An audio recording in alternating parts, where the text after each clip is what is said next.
polêmica no seu rádio, o Tribunal Regional Eleitoral aqui do Paraná anunciou o seguinte, que os locais de votação das eleições desse ano vão ter um reforço com seguranças. É isso mesmo. Vão ter seguranças acompanhando as eleições nos locais de votação. Já pensou, você vai votar e você encontra lá um de preto, homens de preto, né? MIB lá acompanhando a votação. Então a informação é de que esses seguranças vão ser contratados por meio de uma licitação para acompanhar as eleições. Foi o presidente do Tribunal Regional Eleitoral do Paraná, o desembargador Wellington Emanuel Coimbra de Moura, que anunciou isso tudo em uma coletiva de imprensa que ele fez na tarde desta quarta-feira.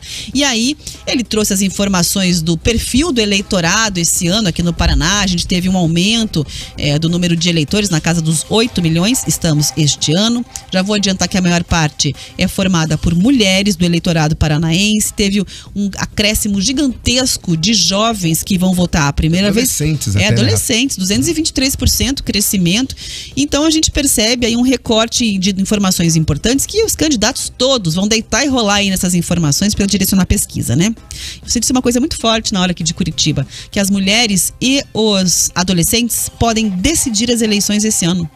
E isso é uma análise, e até frisei isso, né, Rafa? Eu não sou especialista em política, eu falo de política, mas não sou especialista em pesquisa de política. Mas os especialistas dizem que as mulheres, por serem maioria, principalmente as mulheres mais jovens e os adolescentes, aqueles que não tinham título de eleitor que passaram a ter, vão ter peso fundamental nas eleições do ano de 2022. A gente vai trazer já mais informações sobre isso, mas o fato principal que chamou bastante atenção é essa iniciativa da Justiça Eleitoral contratar por licitação seguranças para acompanhar o processo eleitoral. Isso acontece dias depois daquela tragédia que a gente viu em Foz do Iguaçu, né? Onde um apoiador do atual presidente acabou invadindo a festa de aniversário, atirou, o outro também atirou para se defender. Enfim, a gente viu aquela situação toda que é um caso policial, não tem nada a ver com uma questão política formal, né? Por enquanto é tratado como um caso policial. Não é de partido, não é de candidato. Isso. Mas o fato, para retomar aqui o fio da meada, é que depois desse acontecimento teve essa decisão aí. E além do mais, o presidente diz que a Justiça Eleitoral tem, né, os seus funcionários, representantes têm ido até os quartéis da Polícia Militar para discutir que ações podem ser feitas para garantir eleições seguras. Vamos ouvir o presidente do TRE do Paraná. Asseverei nesse momento que nós estamos indo aos quartéis. Ação inédita em sede de Justiça Eleitoral.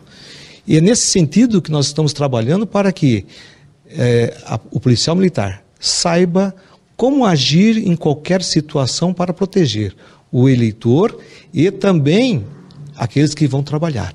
Mas não ficamos só nisso. Já estamos fazendo uma licitação para que no dia das eleições, seja sexta, sábado, domingo, nós vamos contratar agentes para que esteja nos cartórios eleitorais, protegendo o que é o mais importante, o nosso juiz. Protegendo o nosso juiz, quem é o nosso juiz? O nosso eleitor. Esse merece indicar quem irá bem representá-lo. Muito bem, tá aí a fala, né, do desembargador, presidente do Tribunal Regional Eleitoral, e a Justiça Eleitoral do Paraná já tinha publicado aí uma nota nessa semana falando em tolerância, diálogo, respeito, dizendo que a violência nunca foi o melhor caminho para resolver nada, principalmente conflitos de qualquer natureza, mas é um anúncio que impacta, né, Riva? Eu não lembro de ter visto agentes de segurança, eu não lembro, em outras eleições. Não me recordo disso. O máximo que a gente vê é um PM na porta, na entrada, tudo mais. Gente, são os ataques que nós estamos tendo à Justiça Eleitoral no nosso país. São esses ataques que nós estamos tendo que eles precisam parar. A Justiça Eleitoral errou. E eu vou dizer onde. Quando ela não abre espaço para o debate. Quando ao invés de chamar as pessoas para o debate e mostrar as suas ações, ela diz, não, isso aqui funciona e é assim. Errou. Abriu lá o sistema de votação, mostrou como erram também os militares de chamarem o governo. Gente, você tem que lembrar o seguinte, Forças Armadas não são poder independente. Elas são submissas a um comandante-geral chamado Presidente da República e podem ser convocadas pelos três poderes. Elas não são uma força. A nossa Constituição não coloca as Forças Armadas, Marinha, Exército, Aeronáutica, Polícia, que são submissas às Forças Armadas, como uma força independente, como um poder da nação. Não são. Se assim o fizerem, estão sendo inconstitucionais. Estão sendo ilegais e criminosas. Esse sistema de apuração paralelo que quer fazer Marinha, Exército e Aeronáutica, isso é um dos mais absurdos que existe. Até porque no sistema de apuração total ele já tem participação. A Justiça Eleitoral abriu esse espaço para que representantes das Forças Armadas lá estejam. Por quê? Porque as Forças Armadas ainda são as instituições mais creditáveis do nosso país. E que bom que são assim. Mas não são um poder da República. Não são. E isso tem que ficar claro para todo mundo. São submissos aos outros poderes. São chamados quando são provocados e convocados. Não são poderes intermediadores que agem, não. Nada disso.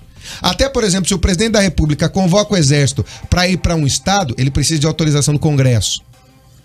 Então não é bem assim. Calma com as coisas que te falam. Vamos ler, vamos estudar, vamos aprender e vamos entender. Mas a Justiça Eleitoral erra profundamente quando ela não traz ao debate. Essa história da urna que imprime o voto, Rafa, isso já era para ter acontecido. Desde a regulamentação do voto eletrônico no nosso país. E hoje é simples, gente. Eu não sou a favor de você levar o teu voto para casa. Não sou, porque você tem voto de cabresto. Foi por isso que se criou a urna eletrônica no Brasil, para acabar com o voto de cabresto. Coronel mandava, ou vota aqui ou tá morto, ou vota aqui ou era assim. Acabou. Não temos mais. Isso é uma grande conquista do procedimento eletrônico no nosso voto. Ah, só 16 países no mundo têm um voto que nem o nosso. Então vamos aperfeiçoar o nosso. Porque de grandes nações, nós somos os primeiros a fazer isso. Eu sou a favor da urna, da votação impressa, que você veja o seu voto e ele cai numa urna.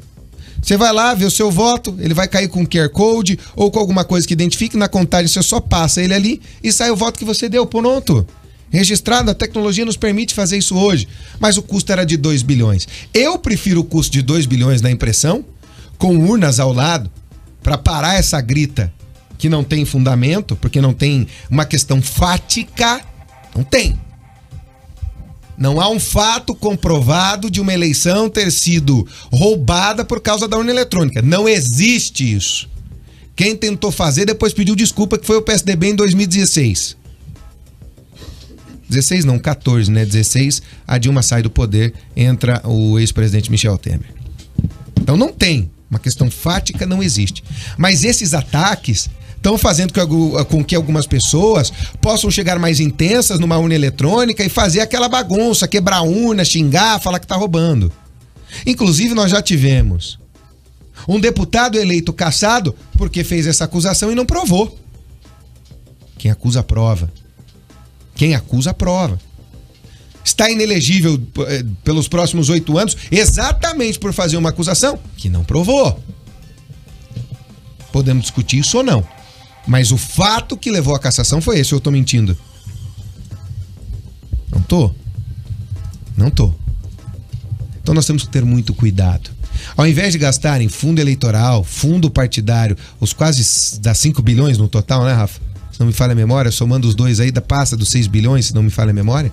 Devíamos ter gastado 2 bilhões para fazer as urnas imprimirem os votos, caírem numa urna, já caírem com um código de barras, um QR Code, depois, se quer recontagem, só passa e faz a conta.